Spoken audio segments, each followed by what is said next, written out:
Hey everyone, and welcome to our second trip in our caravan. Today we have headed down the southeast to Meningie on Lake Albert.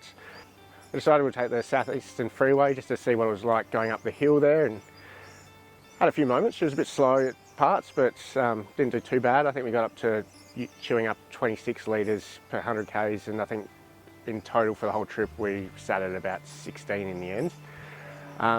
Realised in the first trip we went on that we didn't really show you how to set up, because I was really kind of just concentrating on what I was doing. I didn't really want to try and talk through it. So today we're going to just show how we set up the van, basically from watching videos, what we've learnt. So if I'm doing anything wrong or you've got any tips, please comment below and let me know what I'm doing wrong. But today, basically, Andy is holding the camera whilst I talk and do this, so I apologise for that. It might be a bit shaky, and you also have to look at me, which isn't ideal. But first, obviously, we'll put down the stabiliser legs and, yeah, get this thing ready. What's the wood for? So I've cut the wood chocks because from everything I've seen, people put these down underneath the legs. I'm assuming to give it better traction, but I'm not entirely sure why, because I would have thought that when you put all the pressure on it, these would just sink into the ground as well as what the legs would do, but this is what people do, so I'm going to follow suit. So according to all the videos, they say put them on the angles, so I think it gives it better stability, I guess. But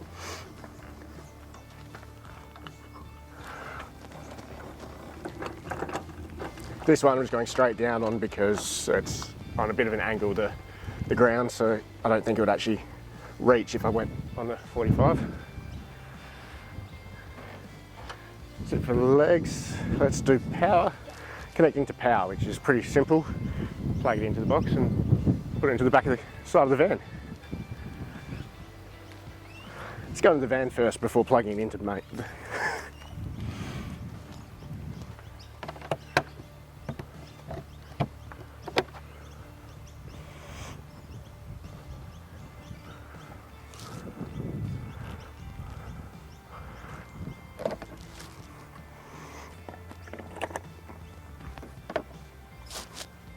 Now we move on to water, and I'm actually a little excited about this one because for once the water's coming from the front of the van, which my tap's at the front, so it will actually reach. Last few times I've done this, the water's been at the back.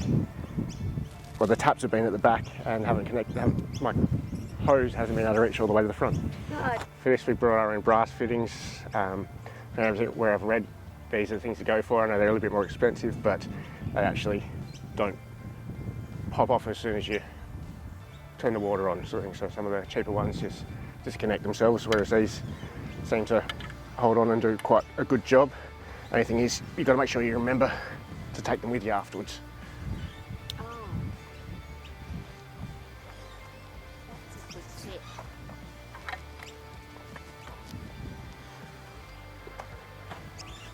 I do need to buy one more. I've still got the plastic one on this end, but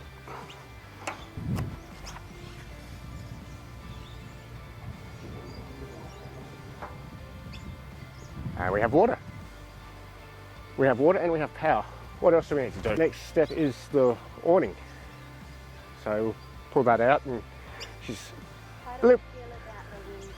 the wind. It's a bit windy, but it seems to be the caravan itself seems to block it a little bit. So we'll put it up and see how it goes. I'm ready. Thanks. You're welcome. Little Duvalacky thing to flick the switch on the awning because I can't reach. There's a little switch on the side here so for pulling out and going up. Well, one's already come undone, but make sure the locks are flicked off and loosen up the arms. Loosen up the arm, and again I can't reach, so I'm going to need this guy.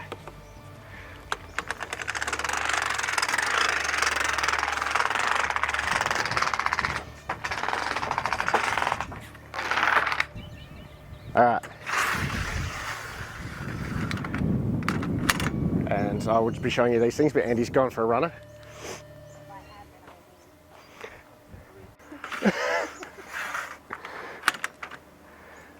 So because I'm doing this solo, because Andy's busy holding a camera, just pull these out a little bit each time and slowly get to the top. I'm not going to go right to the top because she is a bit windy. I don't know if that makes any difference, but it makes me feel better. And what do you reckon? You reckon that's about...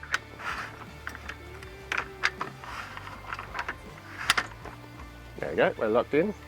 Tighten up the arms. Right. Arms are locked in. There's a little latch on them. So to loosen and to close. Got it. Now, this is going to test, because I don't have a step ladder with me, we'll put the little awning flaps on. Or the, what are they called? I think they just got a flap kit, an anti-flap kit. Flat. I feel like she's about to rain as well. You want to hurry up then? With the awning or the van? No, these were a separate purchase, so I think they're about $60 or something like that. But obviously worth it. Yeah, The noise of the flap in the van. exactly right. And also, you can get the full curve rafters, which are much more stable and better offer, but I'm a bit lazy and couldn't be bothered putting them up because that involves a lot of work each time. What's a full curve rafter? So you have 3 poles coming out, which all attach to the awning, which hold it very stable and also do it so there's no drop here, sort of thing. So when it rains, it actually will all come off. Ground dogs, very, very handy little thing. Obviously, screw them into the ground, attach it to the awning, holds it stable. Big thread on them, shouldn't move too much in the dirt. Not good for sands, I don't believe, because they're not quite big enough, but for ground like we've got, they should be fine, hopefully. And the very handy thing is, it's the exact same size head to what is on the stabilising leg, so you can use the same tool to put them in the ground. So what's the trick? Straight through a loop. Straight through, yep, just put them through the loop, and then once you touch them to the ground, put them in through here, tighten it up, and I believe that's all that you need to do. And for some reason, it's a left thread, which is a bit strange. And what am I doing here? I'm getting tangled.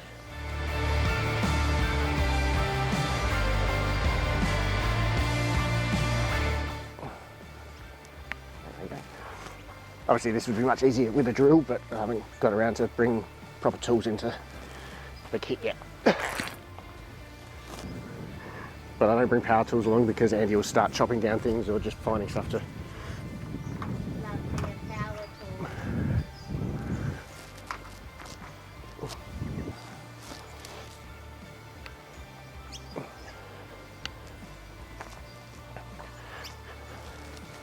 There you go, that's easier. Put your foot on it when you screw it in. And it doesn't move. There's a hot tip.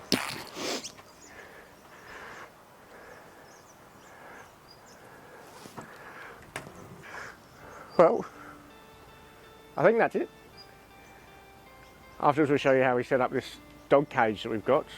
Okay, so here we have all the pieces for our dog fence, which, Andy, where did we get this from? We got it from Jumbo Pets online. Yeah, I think we looked around and found lots were around $500 to $1,000, but these, I think they cost us about $250 maybe, and we got 2 of them just to stretch it out so that dogs had a bit more space, but they go together quite easily. You just get each bit, put them next to each other, and basically, I say easy, and I bet you I'm not going to be able to do it on the first go.